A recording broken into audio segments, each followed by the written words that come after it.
नमस्कार जय जगन्नाथ आम चैनल को आपण मानकु बहुत बहुत स्वागत। सांग माने आजिर एही भिडियो रे आमे माने जानिबा जे पवित्र अक्षय तृतीया दिन आपण निज राशि अनुसार केउ जिनिस आनिबा द्वारा आपणकर दुर्भाग्य सौभाग्य रे बदली जाई थाए।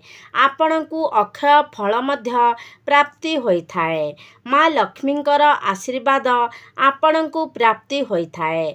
आपणकर सोई रहिथिबा भाग्य जाग्रत होई जाई थाए एवं आपणकु नवग्रहंकर शुभ फल मध्य प्राप्ति होई थाए। एहा व्यतीत पवित्र अक्षय तृतीया दिन आपण सुना चांदी बदलरे केउ सस्ता जिनिस घर को आनिबा द्वारा आपणकु सुना चांदी आनिबार फल प्राप्ति होई थाए। से विषय रे मध्य आजिर एही भिडियो रे आमे जानिबा।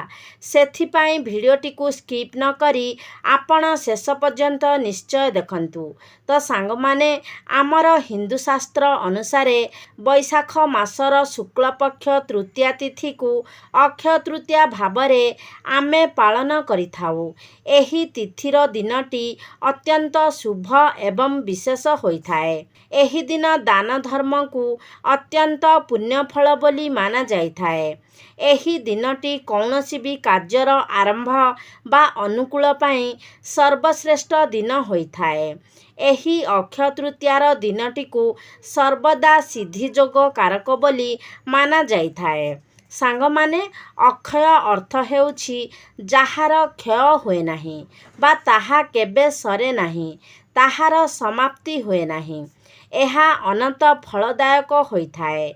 एही दिन नूतन जानवाहन किनिबा, गृह प्रवेश करिबा, गृहर अनुकूल करिबा, सुना रूपा किनिबा, विवाह श्राद्ध इत्यादि कार्य करिबा, पवित्र नदी रे स्नान करिबा अत्यंत शुभदायक होई थाए।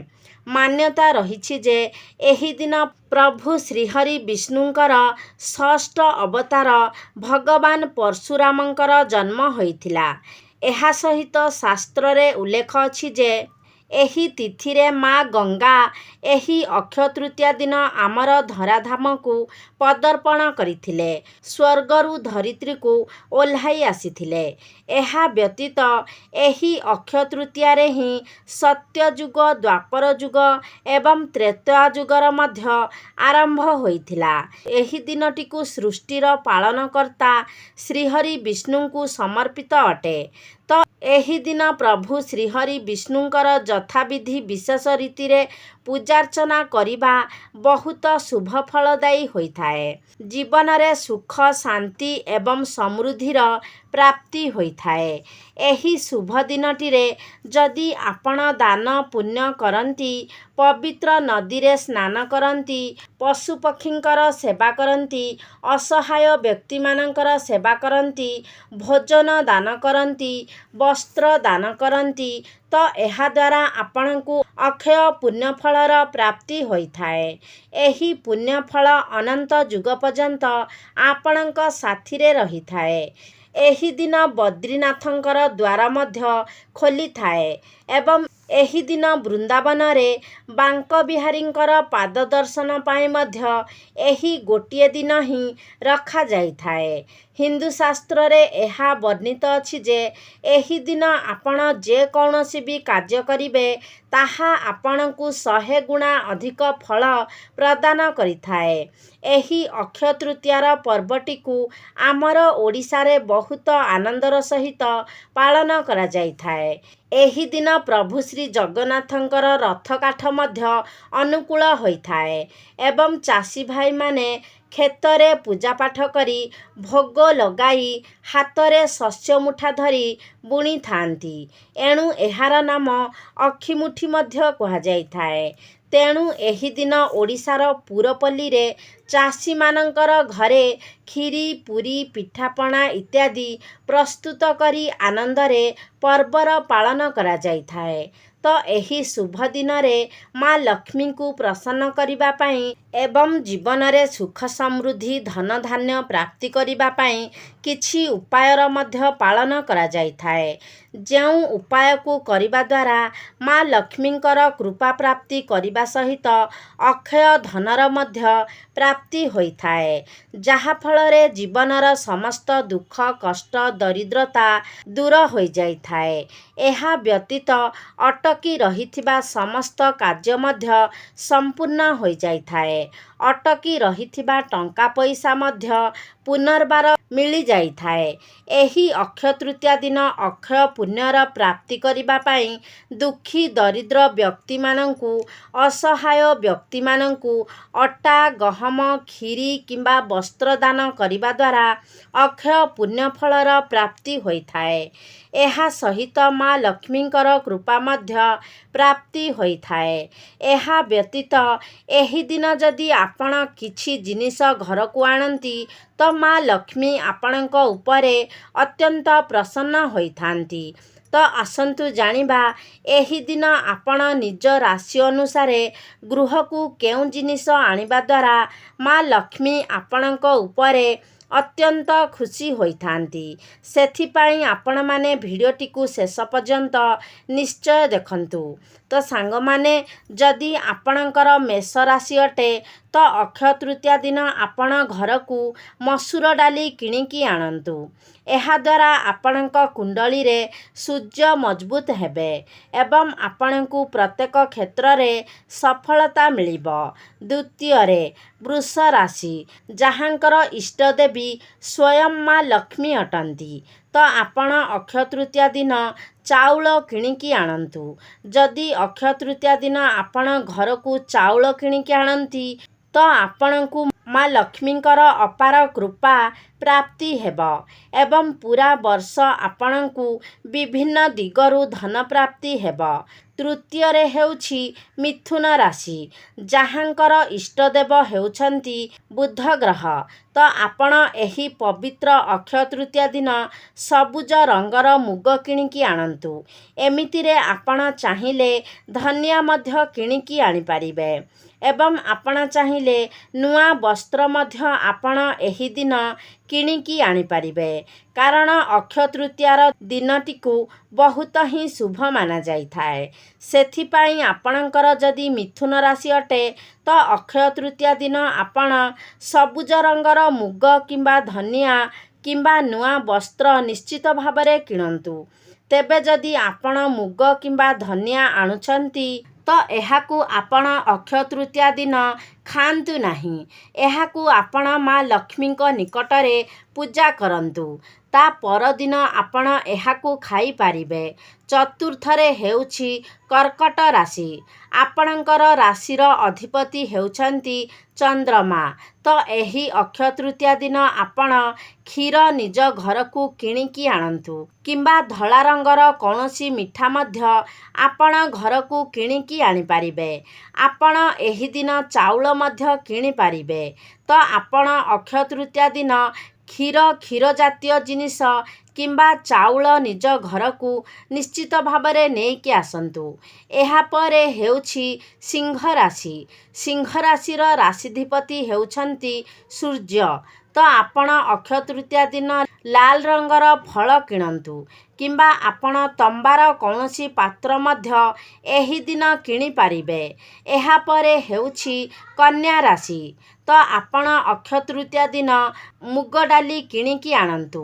ଏପରି କରିବା ଦ୍ୱାରା ଆପଣଙ୍କ ଜୀବନରେ ସୁଖ ଶାନ୍ତିର ବୃଦ୍ଧି ହେବ। ତେବେ ଆପଣ ସବୁଜ ରଙ୍ଗର ମୁଗ କିଣିବେ ନାହିଁ। ଆପଣଙ୍କୁ ମୁଗ ଡାଲି କିଣିବାର ଅଛି, ଯାହାକି ହଳଦିଆ ରଙ୍ଗର ଅଟେ। ଏହାପରେ ହେଉଛି ତୁଳା ରାଶି, ତ ତୁଳା ରାଶିର ରାଶିଧିପତି ହେଉଛନ୍ତି ଶୁକ୍ର, ତ ଆପଣ ଅକ୍ଷୟ ତୃତୀୟା ଦିନ ଚିନି ଏବଂ ଚାଉଳ ଘରକୁ କିଣିକି ଆଣନ୍ତୁ। ଜ୍ୟୋତିଷ ଶାସ୍ତ୍ର ଅନୁସାରେ ଆପଣ ଯଦି ଅକ୍ଷୟ ତୃତୀୟା ଦିନ ଚାଉଳ ଏବଂ ଚିନି କିଣିକି ଆଣନ୍ତି ତ ଆପଣଙ୍କ ଗୃହରେ ସୁଖ ସମୃଦ୍ଧିର ବୃଦ୍ଧି ହେବ। କାରଣ ଆପଣଙ୍କ କୁଣ୍ଡଳୀରେ ଶୁକ୍ର ଗ୍ରହ ମଜବୁତ ହେବେ। ଏହାପରେ ହେଉଛି ବିଛା ରାଶି। ତ ଆପଣ ଅକ୍ଷୟ ତୃତୀୟା ଦିନ ଗୁଡ଼ ଏବଂ ପାଣି କିଣିକି ଆଣିପାରିବେ। ଆମର ଯେଉଁ ପାଣି ବୋଟଲ ଆସୁଛି ତାକୁ ଆପଣ କିଣିକି ଆଣିପାରିବେ ଏବଂ ଗୁଡ଼ ମଧ୍ୟ ଆପଣ ଆଣିବା ଉଚିତ। ଯେଉଁ ଗୁଡ଼ ଆଣିବେ ଆପଣ ତାକୁ ମା ଲକ୍ଷ୍ମୀଙ୍କ ନିକଟରେ ଭୋଗ କରିବେ। ତାପରେ ଏହାକୁ ଆପଣ ପ୍ରସାଦ ଭାବରେ ଗ୍ରହଣ କରିବେ। ଏହାପରେ ହେଉଛି ଧନୁ ରାଶି। ଧନୁ ରାଶିର ରାଶିଧିପତି ହେଉଛନ୍ତି ଦେବଗୁରୁ ବୃହସ୍ପତି। ତ ଆପଣ ଅକ୍ଷୟ ତୃତୀୟା ଦିନ ହଳଦିଆ ରଙ୍ଗର ବସ୍ତ୍ର କିମ୍ବା ପାଚିଲା କଦଳୀ କିଣିକି ଆଣନ୍ତୁ। ଯଦି ଆପଣ ଅକ୍ଷୟ ତୃତୀୟା ଦିନ ହଳଦିଆ ରଙ୍ଗର ବସ୍ତ୍ର କିମ୍ବା ପାଚିଲା କଦଳୀ ଯାହାକି ହଳଦିଆ ରଙ୍ଗର ହୋଇଥିବ ଆପଣ ଘରକୁ ଆଣନ୍ତି ତ ସାରା ବର୍ଷ ଆପଣଙ୍କ ଗୃହରେ ଧନ ଧାନ୍ୟ ଏବଂ ସୁଖ ସମୃଦ୍ଧିର ବୃଦ୍ଧି ହେବ। ଜୀବନରେ ଆପଣଙ୍କର ଯେଉଁ କଷ୍ଟ ଲାଗି ରହିଛି, ଆର୍ଥିକ ସମସ୍ୟା ହେଉ, ସନ୍ତାନକୁ ନେଇ ହେଉ, ସେସବୁ ଆପଣଙ୍କର ଦୂର ହୋଇଯିବ। ଏହାପରେ ହେଉଛି ମକର ରାଶି। ଆପଣ ପବିତ୍ର ଅକ୍ଷୟ ତୃତୀୟା ଦିନ ବିରି ଡାଲି ଯାହାକି କଳା ରଙ୍ଗର ଅଟେ, କଳା ରଙ୍ଗର ବିରି କିମ୍ବା ଆପଣ ଦହି ଏହି ଦିନ କିଣିକି ଆଣନ୍ତୁ। ସାଙ୍ଗମାନେ, ଆପଣ ଯଦି ଅକ୍ଷୟ ତୃତୀୟା ଦିନ ସୁନା କିଣିପାରୁନାହାନ୍ତି ତ ରାଶି ଅନୁସାରେ ଯଦି ଆପଣ ଜିନିଷ କିଣୁଛନ୍ତି ତ ଆପଣଙ୍କୁ ତାହା ସୁନା କିଣିଲା ଭଳି ଫଳ ପ୍ରଦାନ କରିବ। ଏହାପରେ ହେଉଛି କୁମ୍ଭ ରାଶି। ତ କୁମ୍ଭ ରାଶିର ବ୍ୟକ୍ତିବିଶେଷମାନେ ପବିତ୍ର ଅକ୍ଷୟ ତୃତୀୟା ଦିନ ଆପଣ କଳା ରାଶି କିମ୍ବା ବସ୍ତ୍ର କିଣିକି ଆଣନ୍ତୁ। ତେବେ ବସ୍ତ୍ର ଆପଣ କୌଣସି ବି ରଙ୍ଗର କିଣିପାରିବେ, କିନ୍ତୁ କଳା ରାଶି ଆପଣଙ୍କୁ ଆଣିବାର ଅଛି। ଏହାପରେ ହେଉଛି ମୀନ ରାଶି। ତ ମୀନ ରାଶିର ବ୍ୟକ୍ତିବିଶେଷମାନେ ଅକ୍ଷୟ ତୃତୀୟା ଦିନ ହଳଦୀ ଏବଂ ଚଣା ଡାଲି କିଣିକି ଆଣନ୍ତୁ। ଚଣା ଡାଲି ଅର୍ଥାତ୍ ଆପଣ ବୁଟ ଡାଲି ଏହି ଦିନ କିଣିକି ଆଣିପାରିବେ। କାରଣ ଆପଣଙ୍କର ରାଶିଧିପତି ହେଉଛନ୍ତି ଦେବଗୁରୁ ବୃହସ୍ପତି। ତ ଆପଣ ଯଦି ଅକ୍ଷୟ ତୃତୀୟା ଦିନ ଏହି ଦିନ କିଣିକି ଆଣୁଛନ୍ତି ତ ଆପଣଙ୍କ ଜୀବନରେ ଚାଲିଥିବା ସମସ୍ତ ସମସ୍ୟାଗୁଡ଼ିକ ଦୂର ହୋଇଯିବ ଏବଂ ଆପଣଙ୍କୁ ଅଧିକ ମାତ୍ରାରେ ଶୁଭଫଳ ପ୍ରାପ୍ତି ହେବ। ଯେମିତି ଆପଣମାନେ ଦୀପାବଳି ଦିନ ଧନର ଦେବୀ ମା ଲକ୍ଷ୍ମୀଙ୍କୁ ପୂଜା କରିଥାନ୍ତି, ସେହିଭଳି ଅକ୍ଷୟ ତୃତୀୟା ଦିନ ମଧ୍ୟ ମା ଲକ୍ଷ୍ମୀଙ୍କର ବିଶେଷ ରୀତିରେ ପୂଜାର୍ଚ୍ଚନା କରାଯାଇଥାଏ। ତ ସାଙ୍ଗମାନେ, ଆସନ୍ତୁ ଆମେ ଜାଣିବା ଯେ ପବିତ୍ର ଅକ୍ଷୟ ତୃତୀୟା ଦିନ ଆପଣ ସୁନା ରୂପା ବଦଳରେ କେଉଁ ଜିନିଷ ନିଜ ଘରକୁ ଆଣିପାରିବେ। ତ ସାଙ୍ଗମାନେ, ପ୍ରଥମ ଜିନିଷଟି ହେଉଛି ସୋରିଷ। ଆପଣଙ୍କୁ ଅକ୍ଷୟ ତୃତୀୟା ଦିନ ହଳଦିଆ ରଙ୍ଗର ସୋରିଷ ନିଜ ଘରକୁ ଆଣିବାର ଅଛି। କିମ୍ବା ଯଦି ପୂର୍ବରୁ ଆପଣଙ୍କ ଘରେ ହଳଦିଆ ରଙ୍ଗର ସୋରିଷ ଅଛି ତ ଆପଣ ଏହାକୁ ନେଇ ନିଜ ପୂଜା ଘରେ ପୂଜା କରିବା ଉଚିତ। ଏପରି କରିବା ଦ୍ୱାରା ଆପଣଙ୍କ ଉପରେ ମା ଲକ୍ଷ୍ମୀଙ୍କର କୃପା ବର୍ଷା ହୋଇଥାଏ। ତ ଅକ୍ଷୟ ତୃତୀୟା ଦିନ ଆପଣ ହଳଦିଆ ରଙ୍ଗର ସୋରିଷର ଦାନାକୁ ମା ଲକ୍ଷ୍ମୀଙ୍କ ନିକଟରେ ପୂଜା କରନ୍ତୁ। ତାପରେ ଏହାକୁ ଏକ ହଳଦିଆ ରଙ୍ଗର କପଡ଼ାରେ ଗୁଡ଼ାଇ ବାନ୍ଧି ଦିଅନ୍ତୁ। ଏହାକୁ ଆପଣ ନିଜର ପୂଜା ସ୍ଥାନରେ ରଖନ୍ତୁ। ଦେଖିବେ ଆପଣଙ୍କର ଗୃହରେ ଧନ ଧାନ୍ୟର ବୃଦ୍ଧି ହେବାକୁ ଲାଗିବ। ଏହା ବ୍ୟତୀତ ଯଦି ଘର ଉପରେ କୌଣସି ନଜର ଦୋଷ ରହିଥିବ ତେବେ ତାହା ମଧ୍ୟ ଦୂର ହୋଇଯିବ। ଦ୍ୱିତୀୟ ଜିନିଷଟି ହେଉଛି ସନ୍ଧୈବ ଲବଣ। ଏପରି ମାନ୍ୟତା ଅଛି ଯେ ଯଦି ଆପଣ ଅକ୍ଷୟ ତୃତୀୟା ଦିନ ଘରକୁ ସନ୍ଧୈବ ଲବଣ କିଣିକି ଆଣୁଛନ୍ତି ତ ଆପଣଙ୍କ ଗୃହ ପାଇଁ ଅତ୍ୟନ୍ତ ମଙ୍ଗଳକାରୀ ହୋଇଥାଏ। ତେବେ ଆପଣଙ୍କୁ ଏହି କଥାର ଧ୍ୟାନ ରଖିବାର ଅଛି ଯେ ଅକ୍ଷୟ ତୃତୀୟା ଦିନ ଆପଣ ଯେମିତି ଏହି ଲୁଣର ସେବନ ନ କରନ୍ତି। ତୃତୀୟ ଜିନିଷଟି ହେଉଛି ତୁଳା, କପାର ତୁଳା। ଯଦି ଆପଣ ଅକ୍ଷୟ ତୃତୀୟା ଦିନ କପାର ତୁଳା ନିଜ ଘରକୁ କିଣିକି ଆଣୁଛନ୍ତି ଏବଂ ଆପଣ ପ୍ରତ୍ୟେକ ଦିନ ପୂଜା ଘରେ ପୂଜା କରିବା ସମୟରେ ଏହାକୁ ବ୍ୟବହାର କରନ୍ତି ତ ଗୃହରେ ଧନଧାନ୍ୟର ବୃଦ୍ଧି ହୋଇଥାଏ। ଚତୁର୍ଥ ଜିନିଷଟି ହେଉଛି ଫଳ। ଯଦି ଅକ୍ଷୟ ତୃତୀୟା ଦିନ ନିଜ ଘରକୁ ଫଳ କିଣିକି ଆଣୁଛନ୍ତି ତ ଏହାଦ୍ୱାରା ଆପଣଙ୍କ ଗୃହରେ ସୁଖ ସମୃଦ୍ଧିର ବୃଦ୍ଧି ହୋଇଥାଏ।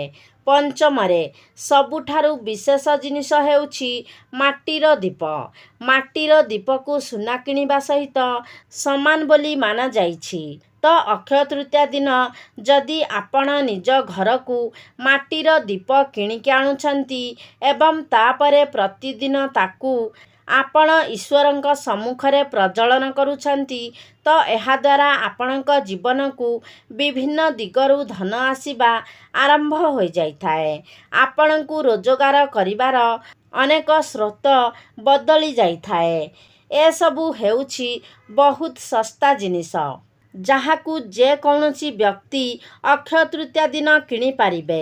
ଏହା ବ୍ୟତୀତ ଅନେକ ଗୁଡ଼ିଏ ମୂଲ୍ୟବାନ ଜିନିଷ ମଧ୍ୟ ଯାହା ଆପଣ ଅକ୍ଷୟ ତୃତୀୟା ଦିନ କିଣିପାରିବେ। ତ ଯେମିତିକି ଶଙ୍ଖ, ଗୋମତୀ ଚକ୍ର, କଉଡ଼ି, ସୁନା କିମ୍ବା ରୂପାର ମୁଦ୍ରା, ସୁନା କିମ୍ବା ରୂପାର ଅଳଙ୍କାର ଏସବୁ ଜିନିଷ ମଧ୍ୟ ଆପଣ ଅକ୍ଷୟ ତୃତୀୟା ଦିନ କିଣିପାରିବେ। ତେବେ ସାଙ୍ଗମାନେ ଏହା ଥିଲା ସେହି ସବୁ ଶସ୍ତା ଜିନିଷ ଯେଉଁଗୁଡ଼ିକ ଆପଣ ଅକ୍ଷୟ ତୃତୀୟା ଦିନ ଘରକୁ କିଣିକି ଆଣିପାରିବେ ଏବଂ ଏହିସବୁ ଜିନିଷକୁ ଅକ୍ଷୟ ତୃତୀୟା ଦିନ ଘରକୁ କିଣିକି ଆଣିବା ଦ୍ୱାରା ଆପଣଙ୍କ ଗୃହର ଉନ୍ନତି ହେବ। ତ ସାଙ୍ଗମାନେ ଆଜିର ଏହି ଭିଡ଼ିଓରେ ଆପଣମାନେ ଜାଣିଲେ ଯେ ଅକ୍ଷୟ ତୃତୀୟା ଦିନ ଆପଣ କେଉଁ ଜିନିଷ କିଣିକି ଆଣିବେ ଏବଂ ଆପଣଙ୍କର ରାଶି ଆଧାରରେ ଆପଣ କେଉଁ ଜିନିଷ କିଣିବା ଦ୍ୱାରା ଅକ୍ଷୟ ତୃତୀୟାର 100 ଗୁଣା ଅଧିକ ଶୁଭ ଫଳ ଆପଣଙ୍କୁ ପ୍ରାପ୍ତି ହୋଇପାରିବ। ତ ସାଙ୍ଗମାନେ ଆପଣ ଚେଷ୍ଟା କରନ୍ତୁ ନିଜ ରାଶି ହିସାବରେ ଏହି ଦିନ ଜିନିଷ କିଣିବା ପାଇଁ। କାରଣ ରାଶି ହିସାବରେ ମଧ୍ୟ ମୁଁ ଆପଣଙ୍କୁ ଯେଉଁ ଜିନିଷ କହିଲି ସେଗୁଡ଼ିକ ମଧ୍ୟ ବହୁତ ଶସ୍ତା ଅଟେ ଯାହାକୁ କି ପ୍ରତ୍ୟେକ ବ୍ୟକ୍ତି କିଣିବାରେ ସମର୍ଥ ହୋଇପାରିବେ। ତେଣୁ ଅକ୍ଷୟ ତୃତୀୟା ଦିନ ଶୁଭ ମୁହୂର୍ତ୍ତରେ ଆପଣ ନିଶ୍ଚିତ ଭାବରେ ଏହି ଜିନିଷ ଗୁଡ଼ିକ ଘରକୁ କିଣିକି ଆଣନ୍ତୁ ଏବଂ ମା ଲକ୍ଷ୍ମୀଙ୍କ ନିକଟରେ ଏସବୁକୁ ପୂଜା କରନ୍ତୁ। ତା ପରଦିନ ଠାରୁ ଆପଣ ଏସବୁକୁ ବ୍ୟବହାର କରିପାରିବେ। ତେବେ ସାଙ୍ଗମାନେ ଆଉ ଗୋଟିଏ କଥା, ଅକ୍ଷୟ ତୃତୀୟା ଦିନ ଆପଣ ଶ୍ରୀହରି ବିଷ୍ଣୁଙ୍କୁ ଚଣା ଭୋଗ ଲଗାନ୍ତୁ। ତାପରେ ସମ୍ପୂର୍ଣ୍ଣ ପରିବାର ସହିତ ଆପଣ ଏସବୁକୁ ଗ୍ରହଣ କରନ୍ତୁ। ଏପରି କରିବା ଦ୍ୱାରା ଆପଣଙ୍କୁ ପ୍ରଭୁ ଶ୍ରୀ ବିଷ୍ଣୁଙ୍କ ସହିତ ମା ଲକ୍ଷ୍ମୀଙ୍କର କୃପା ପ୍ରାପ୍ତି ହେବ ଯାହାଫଳରେ ଆପଣଙ୍କ ଜୀବନରେ ଚାଲିଥିବା ଅନେକ ସମସ୍ୟା ଦୂର ହୋଇଯିବ, ଗୃହର ଉନ୍ନତି ହେବ, ଗୃହରେ ସୁଖ ସମୃଦ୍ଧିର ଆଗମନ ହେବ, ଧନଧାନ୍ୟରେ ବୃଦ୍ଧି ହେବ। ତେବେ ସାଙ୍ଗମାନେ ଆଶା କରୁଛି ଆଜିର ଭିଡ଼ିଓଟି ଆପଣମାନଙ୍କୁ ନିଶ୍ଚିତ ଭାବରେ ଭଲ ଲାଗିଥିବ। ଯଦି ଭଲ ଲାଗିଛି ତାହେଲେ ଲାଇକ୍ କରନ୍ତୁ, ସେୟାର କରନ୍ତୁ। ଆମ ଚ୍ୟାନେଲକୁ ଯଦି ସବସ୍କ୍ରାଇବ୍ କରିନାହାନ୍ତି ତାହେଲେ ସବସ୍କ୍ରାଇବ୍ କରିଦିଅନ୍ତୁ। ସର୍ବେ ଭବନ୍ତୁ ସୁଖିନଃ। ଧନ୍ୟବାଦ।